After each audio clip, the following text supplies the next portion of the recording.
Students, आज मैं कक्षा सप्तम के लिए संस्कृत विषय का प्रथमा पाठ पढ़ाने जा रहा हूँ।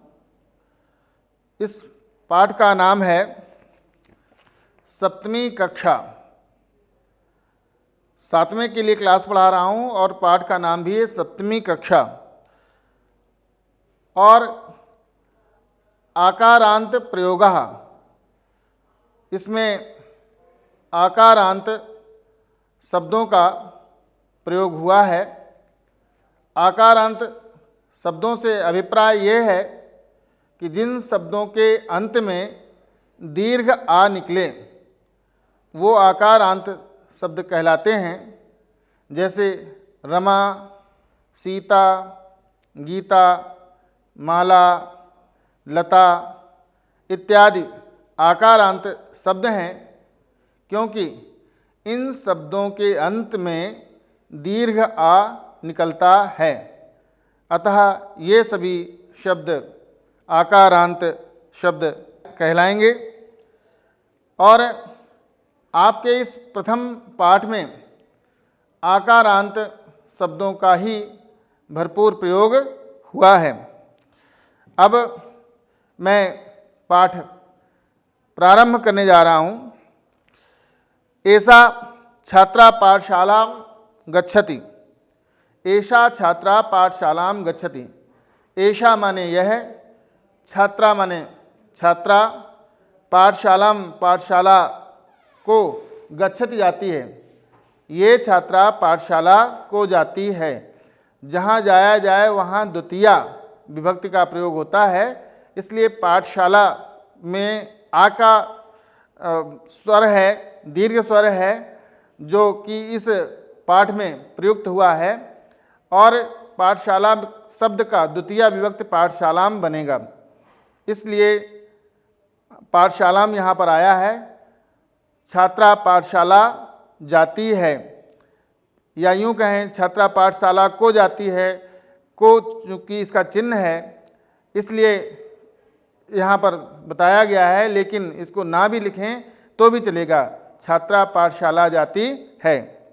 पाठशालायाम अनेकाः छात्राः पठन्ति। पाठशालायाम अनेकाः छात्राः पठन्ति। पाठशाला में अनेक छात्राएं पढ़ती हैं।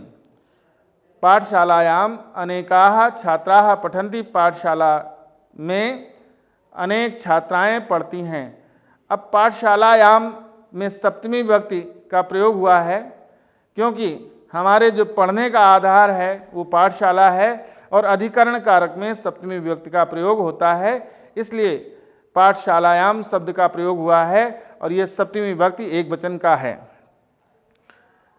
ऐसा सप्तमी कक्षा, यह सातवीं कक्षा है। यह सातवीं कक्षा है। कक्षायाम छात्राः उपविष्टाः। कक्षायाम छात्राः उपविष्टाः, कक्षा में छात्राएं बैठी हुई हैं। कक्षा में छात्राएं बैठी हुई हैं। ताः आसंदिकासु उपविशन्ति। वे सभी आसनों पर बैठी हुई हैं। वे सभी कुर्सियों पर बैठी हुई हैं। आसंदिकासु में सप्तमी विभक्ति बहुवचन का प्रयोग हुआ है, और आसन माने होता है बैठने का स्थान, और आसंदिकासु माने कुर्सियाँ। यहाँ पर आसन से अभिप्राय कुर्सियों से है, तो वे सभी कुर्सियों पर बैठी हुई हैं। तदैव अध्यापिका कक्षायाम प्रविशति। तदैव का अगर विच्छेद करेंगे तो तदा धन एव होगा, और तदा में दीर्घ आ निकल रहा है, और एव का ए है, दीर्घ आ और ए मिलकर के ए हो गया, इसलिए यहाँ पर वृद्धि संधि हुई। तो तदैव का विग्रह हो जाए तदा धन एव, और आ और ए मिलकर के ए हुआ, और यहाँ पर वृद्धि संधि हुई। तदैव अध्यापिका कक्षायाम प्रविशति। तभी अध्यापिका कक्षा में प्रवेश करती है। छात्राः उत्तिष्ठन्ति अध्यापिकां च नमन्ति। छात्राएं उठती हैं और अध्यापिका को प्रणाम करती हैं। छात्राएं उठती हैं और अध्यापिका को प्रणाम करती हैं। ताः वदन्ति, वे सभी बोलती हैं, आर्ये सुप्रभातम, हे आर्य आपको सुबह का नमस्ते, हे आर्य आपको सुबह का नमस्ते। अध्यापिका वदति, अध्यापिका बोलती है, अध्यापिका वदति, अध्यापिका बोलती है, सुप्रभातम उपविशत, सुबह का नमस्ते, आप सभी बैठ जाएं। ये उपविशत शब्द मध्यम पुरुष बहुवचन का है, इसलिए यहाँ पर बहुत सारी छात्राएं हैं और इसमें कर्ता तुम सब छुपा हुआ है, तुम सभी बैठ जाओ, इसलिए केवल उपविशत शब्द का प्रयोग किया गया है। काष्ठ फलके एका मंजूषा अस्ति, मेज पर एक बॉक्स है। मंजूषा का अर्थ है बॉक्स। काष्ठ फलके एका मंजूषा अस्ति, मेज पर एक बॉक्स है। अद्य मंजूषायां चाक गुलिकाः न सन्ति, आज बॉक्स में चाक नहीं है, आज बॉक्स में चाक नहीं है। अध्यापिका सुनीताम आदिशति, अध्यापिका सुनीता को आदेश देती है। जिसे आदेश दिया जाए उसमें द्वितीया विभक्ति का प्रयोग होता है, इसलिए सुनीताम शब्द जो है वो द्वितीया विभक्ति एक वचन का है। सुनीते गच्छ चाक गुलिकाः आनय, सुनीता जाओ और चाक ले आओ, सुनीता जाओ और चाक ले आओ। सुनीता कार्यालयात् चाक गुलिकाः आनयति, सुनीता कार्यालय से चाक लाती है, सुनीता कार्यालय से चाक लाती है। कार्यालयात, जहाँ से जो चीज़ अलग होती है, जहाँ से जो चीज़ पृथक होती है उसमें पंचमी विभक्त होती है, इसलिए यहाँ पर कार्यालयात में पंचमी विभक्ति का प्रयोग हुआ है। सुनीता कार्यालय से चाक लाती है। फलके च स्थापयति, और मेज पर रख देती है, और मेज पर रख देती है। शिक्षिका चाक गुलिकया श्याम पट्टे लिखति, शिक्षिका चाक की सहायता से श्याम पट पर लिखती है। श्याम पट का मतलब यहाँ ब्लैक बोर्ड से है। शिक्षिका चाक से श्याम पट पर लिखती है। सा बालिकां संस्कृतं पाठयति, वह बालिकाओं को संस्कृत पढ़ाती है। सा ये एक वचन है और बालिकाः बालिकाओं को ये बहुवचन है, क्योंकि बालिकाएं अनेक हैं, पढ़ाने वाली शिक्षिका एक है, इसलिए यहाँ पर बालिकाः बहुवचन में प्रयुक्त हुआ है और अध्यापिका एक वचन में, तो वह बालिकाओं को संस्कृत पढ़ाती है। बालिकाः अध्यापिकायाः संस्कृतं पठन्ति, बालिकाएं अध्यापिका से संस्कृत पढ़ती हैं। बालिकाएं अध्यापिका से संस्कृत पढ़ती हैं। यदा ताः कोलाहलं कुर्वन्ति, जब, यदा माने जब, ताः माने वे सब, कोलाहलम कुर्वन्ति माने शोर मचाती हैं। जब वे सब शोर मचाती हैं, शिक्षिका बालिकाः वदति, शिक्षिका बालिकाओं से बोलती है, अलम कोलाहलेन, शोर मत करो, शोर मत करो। तूष्णीम तिष्ठत, चुप रहो, चुप बैठो। तथापि सुनीरा सुनीता च परस्परम वदतः, फिर भी सुनीरा और सुनीता आपस में बात करती हैं। फिर भी सुनीरा और सुनीता आपस में बात करती हैं। तथापि शब्द में तथा धन अपि, इसमें तथा में दीर्घ आ निकल रहा है, अपि में ह्रस्व आ निकल रहा है, तो दीर्घ आ और ह्रस्व आ मिलकर के दीर्घ आ हो गया। इस तरह से यहाँ पर दीर्घ संधि हुई। तो तथापि सुनीरा सुनीता च परस्परम वदता, फिर भी सुनीरा और सुनीता आपस में बातचीत करती हैं। तदा अध्यापिका वदति, तब अध्यापिका बोलती है, तब अध्यापिका बोलती है, युवाम किम वदथा, तुम दोनों क्या बातचीत कर रही हो, तुम दोनों क्या बातचीत कर रही हो। सा सुनीरायाः अभ्यास पुस्तिकां पश्यति, वह सुनीरा की अभ्यास पुस्तिका को देखती है, वह सुनीरा की अभ्यास पुस्तिका को देखती है। वदति च, और बोलती है, हे सुनीरे, ये क्या तुम्हारा कार्य अपूर्ण है।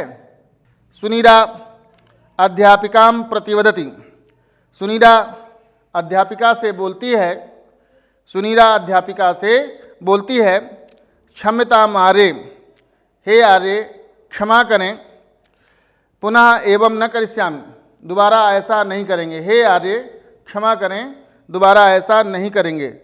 ततः सुनीरा अवधानेन कार्यं करोति, तब सुनीरा ध्यान से कार्य करती है, तब सुनीरा ध्यानपूर्वक कार्य करती है। अध्यापिका सुनीराम न दंडयति, अध्यापिका सुनीरा को दंड नहीं देती है, अध्यापिका सुनीरा को दंड नहीं देती है। स्टूडेंट्स, आप सभी जानते हैं कि संस्कृत की जानकारी के लिए आप सभी को शब्द रूपों और धातु रूपों का ज्ञान होना अति आवश्यक है। और पाठ के प्रारंभ में जैसा कि आप देख रहे होंगे कि पाठ की जो टाइटल है उसके बगल में ही लिखा हुआ आकारांत, और आकारांत का मतलब होता है शब्द के अंत में दीर्घ आ का होना। इसलिए आपके पाठ के समापन के तुरंत पश्चात सबसे पहले लता शब्द का रूप आपकी पाठ्य पुस्तक में दिया गया है, और उसमें लिखा हुआ है कि इसका छात्र अध्यापक के साथ उच्चारण करें। उच्चारण करने से आप उसको पढ़ना सीख जाते हैं और याद करने में सहायता आपको मिलती है। तो आइए सभी मेरे साथ उच्चारण इसका करेंगे, और मैं पढ़ने जा रहा हूँ। ये जो रूप है उसके 3 वचन होते हैं, एक वचन, द्विवचन, बहुवचन, और विभक्तियाँ 8, प्रथमा विभक्ति, द्वितीया विभक्ति, तृतीया विभक्ति, चतुर्थी विभक्ति, पंचमी विभक्ति, षष्ठी विभक्ति, सप्तमी विभक्ति और अंतिम को संबोधन कहते हैं। इनके चिन्ह भी निर्धारित हैं।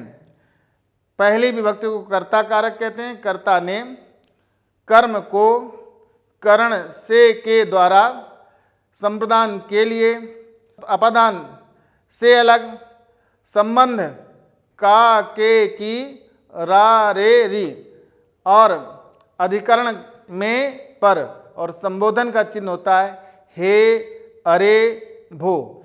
तो इस तरह से रूप की जानकारी के साथ साथ, शब्द रूप की जानकारी के साथ साथ इसमें आपको कारक चिन्हों का ज्ञान होना भी परम आवश्यक है। वो मैंने आपको एक बार बताया। स्टूडेंट्स, आइए हम लोग लता शब्द के रूप को दोहराते हैं। सभी हमारे साथ उच्चारण करेंगे। लता प्रथमा विभक्ति में लता का रूप बनेगा लता, लते, लताः। प्रथमा में लता, लते, लताः। द्वितीया में लताम, लते, लताः। द्वितीया में लताम, लते, लताः। तृतीया में लतया लताभ्याम लताभि। तृतीया में लतया लताभ्याम लताभि। चतुर्थी में लतायै लताभ्याम लताभ्या। चतुर्थी में लतायै लताभ्याम लताभ्यः। पंचमी में लतायाः लताभ्याम लताभ्यः। पंचमी में लतायाः लताभ्याम लताभ्यः। षष्ठी में लतायाः लतयोः लतानां। षष्ठी में लतायाः लतयोः लतानां। सप्तमी में लतायां लतयोः लतासु। सप्तमी में लतायां लतयोः लतासु।